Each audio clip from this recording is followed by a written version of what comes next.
श्रुत पंचमी पर्व प्रतिवर्ष ज्येष्ठ शुक्ला पंचमी के दिन जैन समाज में श्रुत पंचमी पर्व मनाया जाता है।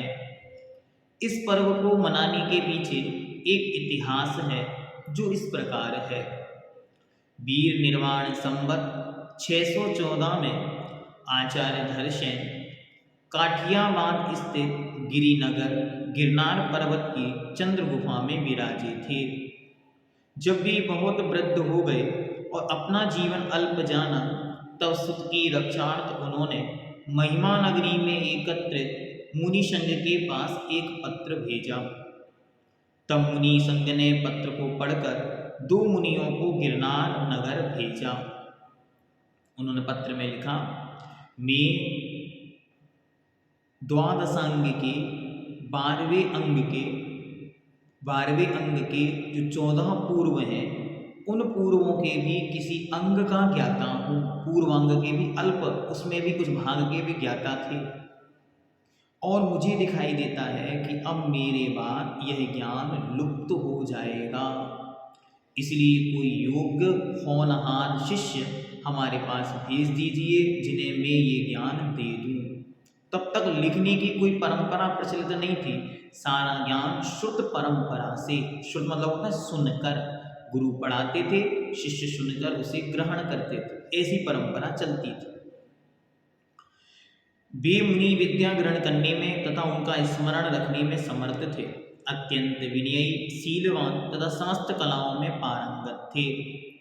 जब वे दो मुनि, उन मुनियों का नाम था नरवाहन और सुबुद्धि सागर, ये दो मुनिराज थे। वे दोनों मुनिराज गिरिनगर की ओर जा रहे थे। तब धरसेन आचार्य ने एक स्वप्न देखा कि दो श्वेत सफेद वृषभ बैल आकर उन्हें विनय पूर्वक वंदना कर रहे हैं। उस स्वप्न से उन्होंने जान लिया कि आने वाले दो मुनि विनयवान एवं धर्मधुरा को वहन करने वाले में समर्थ हैं।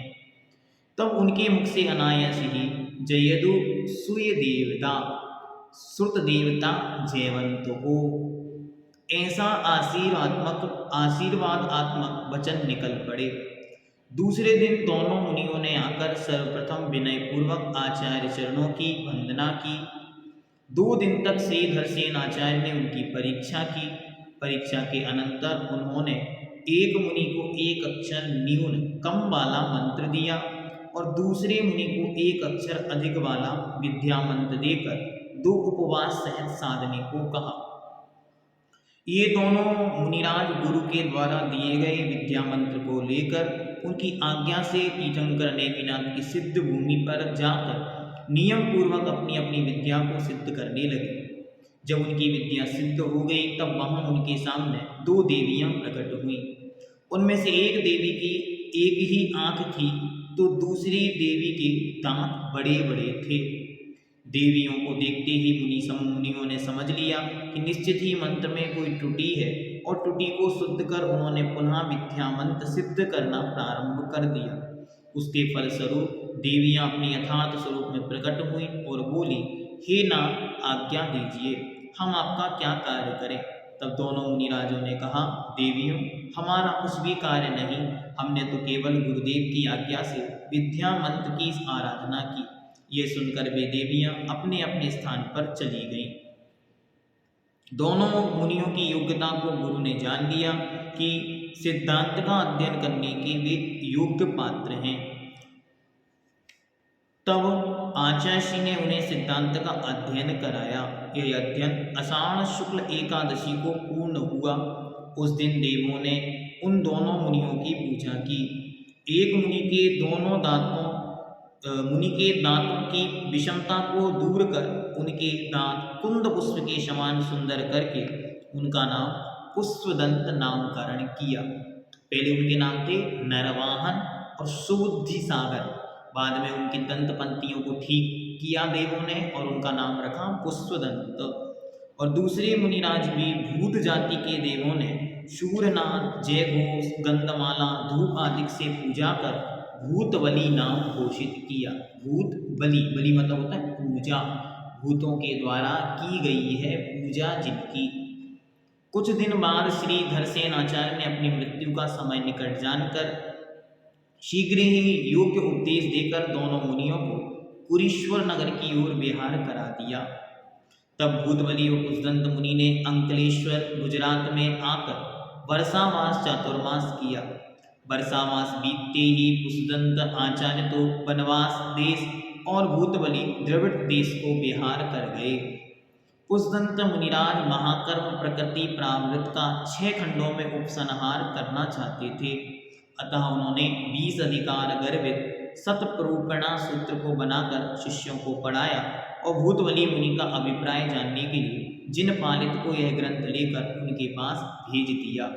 जिनपालित जो था वो पुष्दंत सागर महाराज का, जो पुष्दंत स्वामी थे, उनके भतीजे थे और उन्हीं के संग में ब्रह्मचारी बन गए थे, वे भी मुनि बनने वाले थे।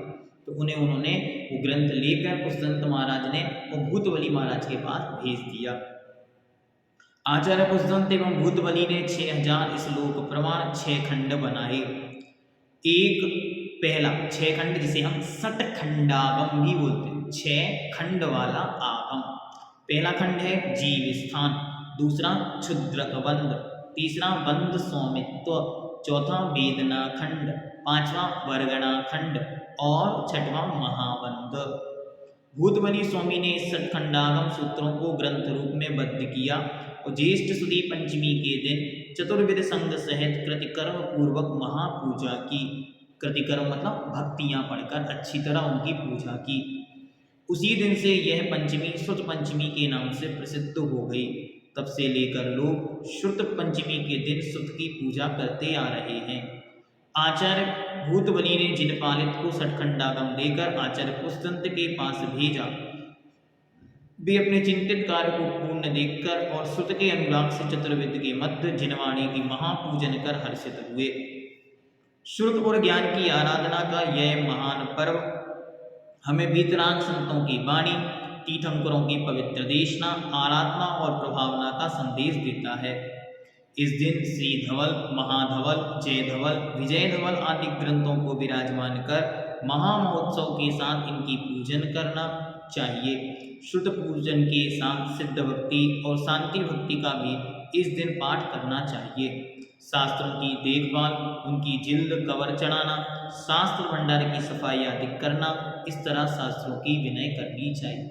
और बहुत महत्वपूर्ण सूत्र की व्यवस्था के विषय में हमने आपको बतलाया था कि जैसे धूप थोड़ी तेज आए, मार्च, अप्रैल, जून, मई और जून, अप्रैल, मई, जून, इन 3 महीनों में जब धूप अत्यंत कड़क आने लगती है, तब सारे मंदिर की अलमारियों को खोल कर जिनवाणियों को एक बार धूप अवश्य दिखानी चाहिए। इससे उनकी उम्र सालों साल तक बढ़ी चली जाती है। कभी भी उनमें दीमक आदि क्षुद्र जीव प्रवेश नहीं कर पाते। इसलिए बहुत महत्वपूर्ण कार्य यह है, सबको करना ही चाहिए। और जिनवाणियों में व्यवस्थित कवर चढ़ाना, अलमारियों को साफ करना, उनको व्यवस्थित रखना, ये सब कार्य भी हमें समय समय पर करते रहना चाहिए। जयदु सुय देवता, श्रुत देवता जयवंतो हो, जयवंतो हो, जयवंतो हो।